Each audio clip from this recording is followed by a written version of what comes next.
Hello everyone, मेरा नाम रेखा बुंदेला है। जनता कर्फ्यू वाला वो दिन मैं कभी शायद मेरी लाइफ में नहीं भूलूंगी।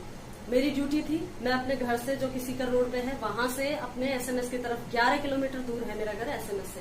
वहां जब मैं जा रही थी घर से, जब मैं निकली थी सभी अपने घरों में थे, कोई बाहर नहीं घूम रहा था, न देखा मैंने।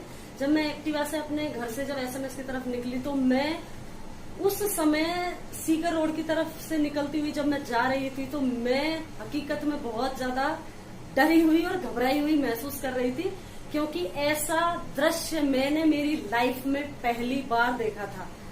और जब पूरी सड़कें सुनसान थी, सभी जगह ताले लगे हुए थे, मैं बहुत ज्यादा उस चीज से मेरे गूज बम्स, रोंगटे खड़े हो रहे थे मेरे।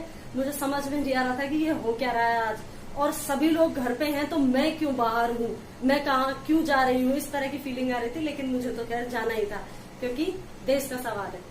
अब जब मैं हॉस्पिटल पहुंची, मेरी ड्यूटी एम्बुलेंस में है उस टाइम पे, जब मैंने आपको बताया तो मुझे एक पेशेंट छोड़ने जाना था जो कि एसएमएस से Rajasthan university of health science RUHS में छोड़ने जाना था, जो कुंभ मार्ग पर है। एसएमएस से जब मैं पेशेंट को लेकर के कुंभ मार्ग की तरफ चली, तब मैंने एम्बुलेंस में से देखा कि कोई भी व्यक्ति सड़क पे नहीं था और सब जगह ताले लगे हुए थे, शॉप बंद थी, दूर दूर तक किसी तरह का कोई, कुछ सुनसान मुझे दिखाई दे रहा था।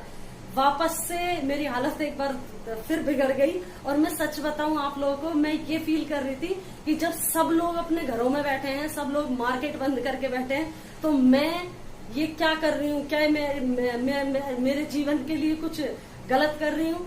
लेकिन मैं अपने आप को यही समझा रही थी, जब घर से निकली तब भी और जब मैं हॉस्पिटल से पेशेंट को लेके चली तब भी, कि आज का जो ये टाइम है, आज का ये जो समय कोरोना आया है, उसमें मुझे रुकना नहीं है। मेरे पापा कहते हैं कि परिस्थिति थका सकती है, छका सकती है, लेकिन आपको कभी भी हरा नहीं सकती है।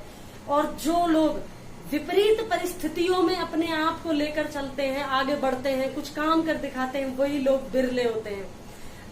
नदी की जो धारा होती है उसमें बहकर तो हर कोई व्यक्ति चला जाता है, लेकिन जो नदी की धारा के विपरीत अपना रास्ता बनाता है, वो लोग ही हकीकत में कुछ अपना इतिहास रच पाते हैं। तो शायद मुझे ऐसा लगता है कि मैं जयपुर में एक ऐसी लड़की होंगी फ्यूचर में। मैंने मेरे हस्बैंड को आके भी कहा, मैंने मेरे हस्बैंड को फोन पर कहा, क्योंकि जनता कर्फ्यू वाले दिन मेरे हस्बैंड मेरे साथ नहीं थे, वो मेरी बच्ची को लेके गांव जा चुके थे उससे पहले। तो मैंने उनको फोन करके जब मैं घर आई तो मैंने मेरे हस्बैंड को कहा कि मुझे तो ऐसा लग रहा है जैसे टाइटैनिक मूवी की जो हीरोइन थी, वो एक लास्ट टाइटैनिक में सब कुछ डूब गया था, सब कुछ खत्म हो गया था, और वो एक बची थी। तब उसने ये बताया था कि टाइटैनिक में इस तरह की घटनाएं हुई थी और ऐसे ऐसे हम वहां पे हम लोगों ने फेस किया था। तो शायद मैं एक इतिहास, शायद मैं ऐसी लड़की होंगी जो मैं ये बताऊंगी कि जनता कर्फ्यू वाले दिन रोड जो सड़कें थी उनकी क्या हालत थी, और वहां पर किस तरह से सब कुछ बंद था। और मैंने मेरी आंखों से उन चीजों को देखा, और मैं खुद को अपने अंदर ही अंदर ये एहसास दिला रही थी, ये मैं खुद को कंट्रोल कर रही थी कि नहीं, सब लोग अगर घर पे हैं तो सब लोग अपनी सुरक्षा के लिए हैं, और अगर मैं बाहर हूँ तो सब लोगों की सुरक्षा के लिए आज मैं बाहर हूँ। तो ये ऐसे करके मेरा वो जनता कर्फ्यू वाला दिन था, और मैं रियल बताऊं आपको, उस दिन को मैं मेरी लाइफ में कभी भी नहीं भूल सकती हूँ। बहुत ही एक अविस्मरणीय घटना थी वो मेरे लिए। Thank you so much.